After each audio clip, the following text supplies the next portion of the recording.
In short, on December 10th, it will be possible to leave the bunkers for all those who have the will to go out to explore the city and take a break. Take advantage of this opportunity, because this day could be the only one that will never go beyond new. End of statement.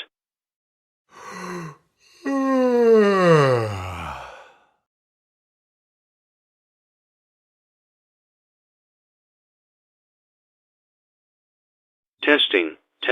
Welcome everyone listening to another episode of Survival Knowledge Guide. In this episode we are going to see basic knowledge that you should know if you want to survive the zombie apocalypse. But before we start, I want to introduce you to some helpers and students of mine who are learning how to survive. My students will be in this program to help me pass on the materials that will be used today to make food, purified water, gunpowder, weapons, ammunition, and drugs. I hope you too heard me because I will not repeat it again. The first thing you should know is that you always have to be together, create a community, negotiate and make friends so as not to be alone. Well, there will not always be people who accept you for who you are, but for what you have. The second step is to have supplies, such as food or medicine, but something very important for our health is water, both for hygiene and for drinking. Human beings will always need water.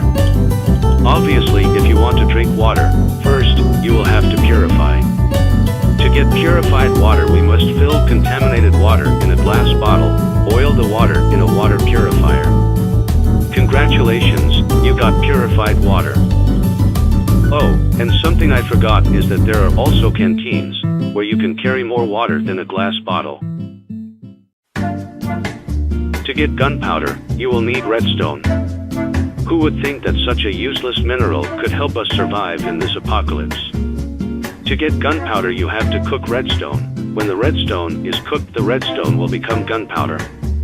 This information is essential to make bullets for all types of weapons.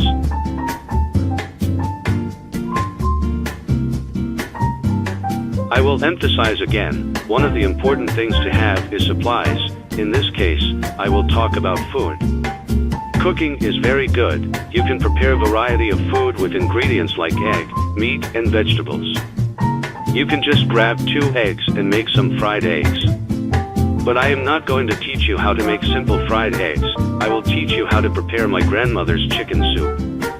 For this we will need a chicken, lettuce, onion, carrot, and a bowl. Simply, you add the 4 ingredients in our wooden bowl, but of course, it will not be as tasty as the ones our grandmothers and mothers make with love. The third most important supply is medicine. When we are hit by a zombie, the probability of becoming infected with the zombie virus is 1%, very little or very much for those who are unlucky. To cure ourselves, we must take into account 4 important medicines for survival. First is the simplest. The bandages are created with pieces of clothing dropped by zombies or in chests and some vodka. This small item can easily regenerate your life with its almost magical effects. Secondly, there are some magic pills that help you against the most powerful radiation. In some places there is a special radiation that exceeds 5,000 MSV, so this little yellow pill will be your best companion in these situations. Here comes the antidote. Have you been infected by a radioactive mutant? Don't worry. This antidote can solve it quickly, only they are very scarce around the world due to their difficult manufacturing. Do you need a shot of adrenaline? It also literally exists. This little girl can give you some speed and strength to escape or fight in any of the troubles you will have in this damn hell.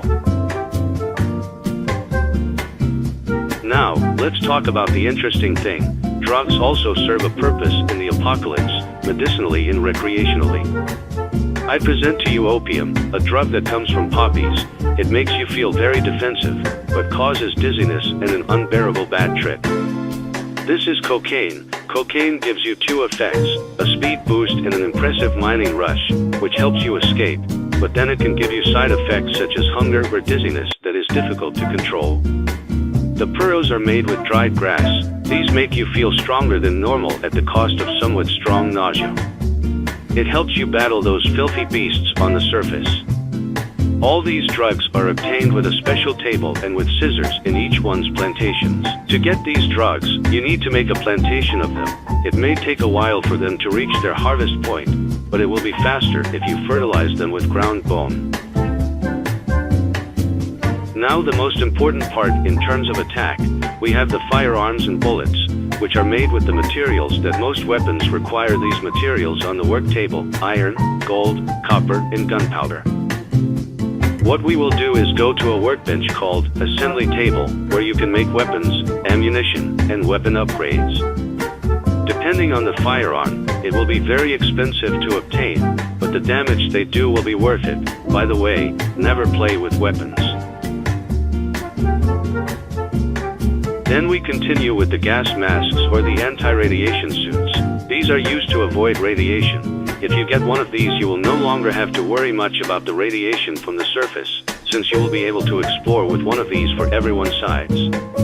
Of course, the mask and the suit do not resist radiation of more than 5,000 MSV. For this reason, always inform yourself before going to the surface. And remember, when there is interference on the walkie-talkie, it is because there is a message from the radio. In conclusion of the entire guide, the unity of the group is strength. I hope you found this guide useful. For more advice, comment on it through calls. Until the next chapter of Survival Guide.